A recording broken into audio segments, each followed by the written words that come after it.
Vamos continuar falando de Brasília. Após o governo do Distrito Federal e a União fecharem acordo para socorrer o Banco de Brasília, o BRB, diante do escândalo do Banco Master, uma nova reunião vai ser realizada nesta quinta-feira para acertar os detalhes. Quem vai trazer mais informações para a gente é a nossa colunista Isadora Teixeira, da Grande Angular. Isa, muito bom dia, um prazer te ter aqui. Oi, Nath, bom dia a todos que nos acompanham aqui no Acorda Metrópolis. É sempre um prazer participar com vocês. Como você destacou, Nath, essa é a segunda rodada daquela conciliação, daquela audiência que está sendo realizada no gabinete do ministro Fux para tentar resolver o problema que o Banco de Brasília, o BRB, enfrenta. A gente destaca aqui que o BRB sofreu aí o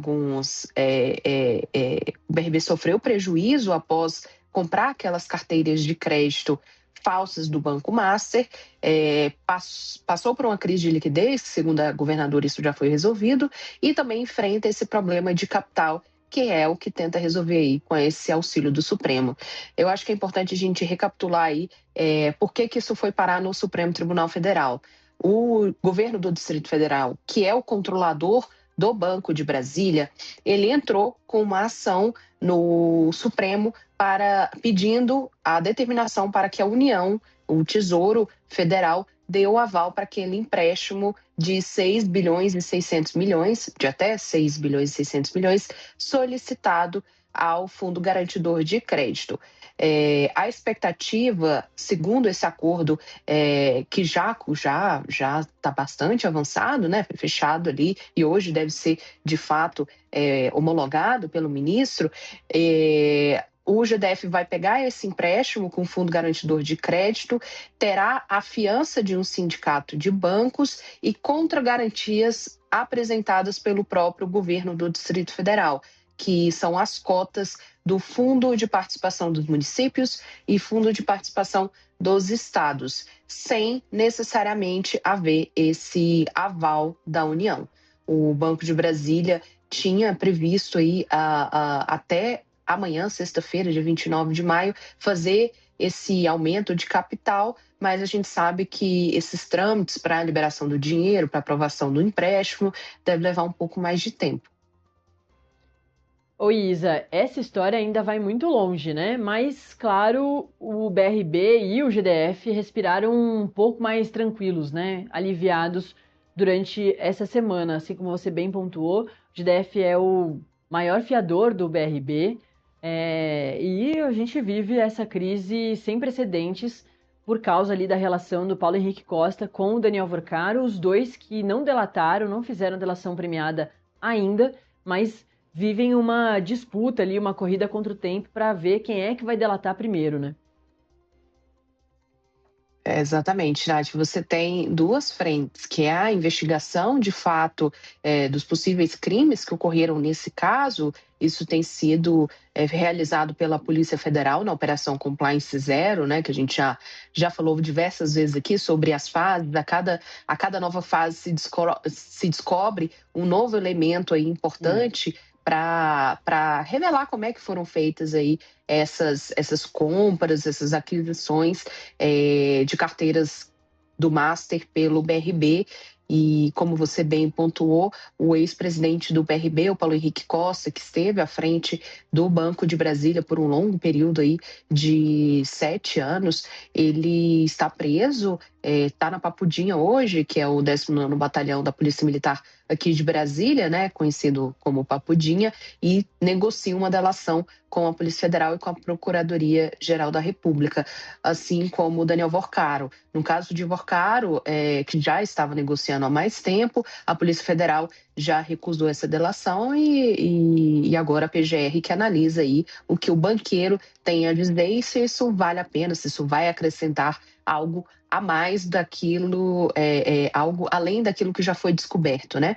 Então, do Paulo Henrique Costa, ele foi transferido do complexo penitenciário da Papuda para a Papudinha, que é essa localidade da Polícia Militar aqui do Distrito Federal, por uma decisão do ministro André Mendonça, a partir de um pedido dele e de uma sinalização de que ele pretende colaborar. Tá todo mundo aí na expectativa de saber o que ele vai contar, assim como Daniel Vorcaro também. Isso tudo está sendo mantido em sigilo.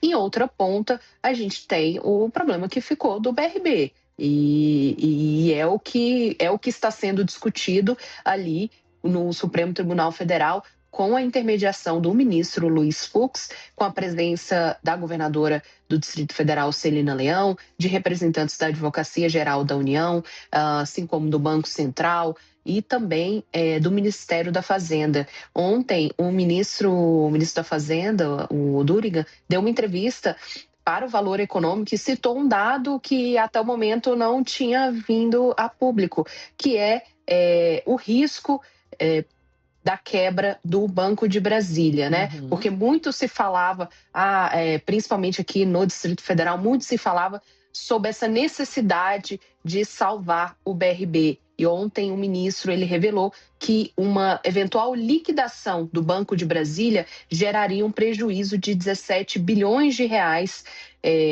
que possivelmente seria pago aí pelo Fundo Garantidor de Crédito, que a gente lembra que já sofreu um baque de 60 bilhões de reais com a liquidação do Banco Master e das outras instituições ali associadas a esse conglomerado. Então, é um problema, de fato, o BRB ficou com esse problema, era uma bomba aí que precisou ser desarmada, e hoje a gente deve ter aí a confirmação desse acordo que possivelmente vai evitar a quebra do Banco de Brasília.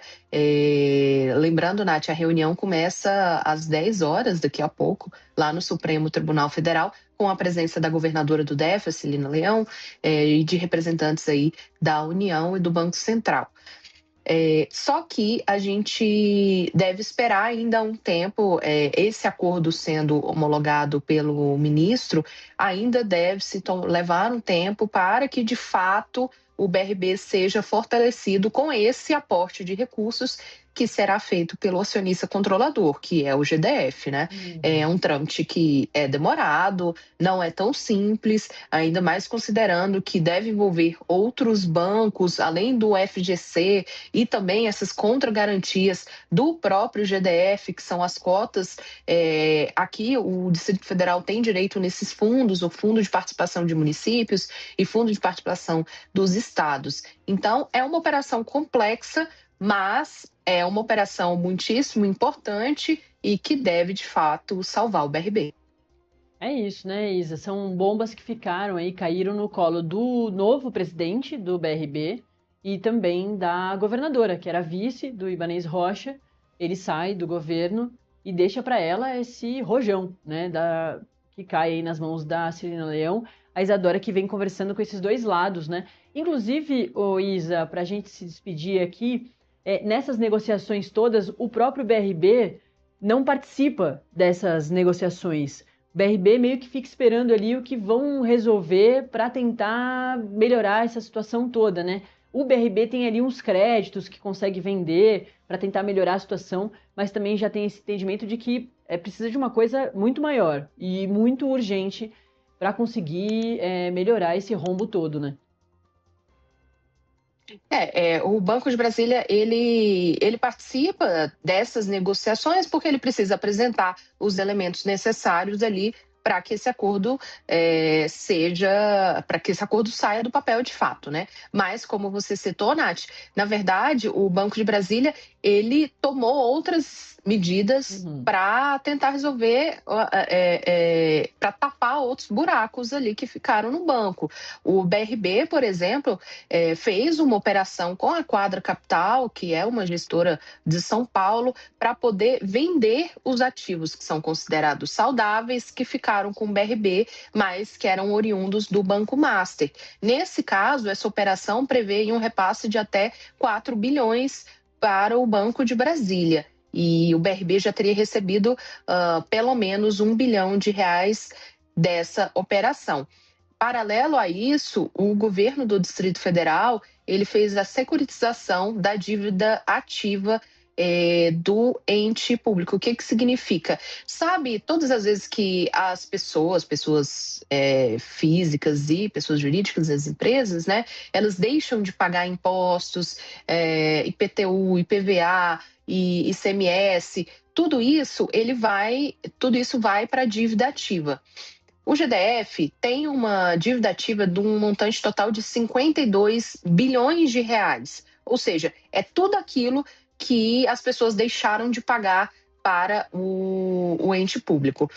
O GDF fez a securitização, que é um modelo de negócio que eles chamam para poder colocar essa dívida no mercado. Você, entre aspas, vende essa dívida, repassa esse direito certo de receber a dívida que pode ser cobrada judicialmente, né, com bloqueio de bens, enfim, e com essa operação o GDF espera receber também em um curto prazo 4 bilhões de reais, dos quais pelo menos 1 bilhão já foi repassado aqui para o governo do Distrito Federal. Essa é uma operação que foi aprovada pela Câmara Legislativa já há algum tempo, né, antes de estourar essa questão aí do Banco de Brasília, e o BRB assinou um acordo com o BTG Pactual, que é quem faz a operação desse negócio, e o GDF, como é o gestor, né, de toda essa dívida ativa, por meio ali da Secretaria de Economia, acompanha todo esse processo.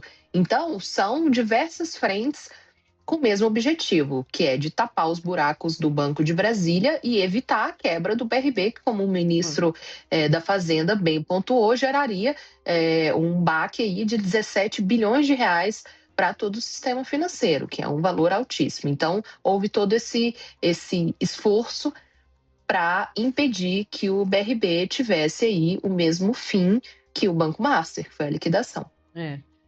Muito louco, né, Isa? Um banco médio, um banco considerado pequeno, que não chamava muita atenção, demorou para chamar atenção, que é o Banco Master, causando os maiores rombos financeiros da história aí, né, da economia brasileira. Valeu, Isadora Teixeira, colunista aqui da Grande Angular, do Metrópolis.com. É sempre muito bom te ter aqui, Isa. Obrigada, Nath. Eu é que agradeço e até a próxima. Até a próxima.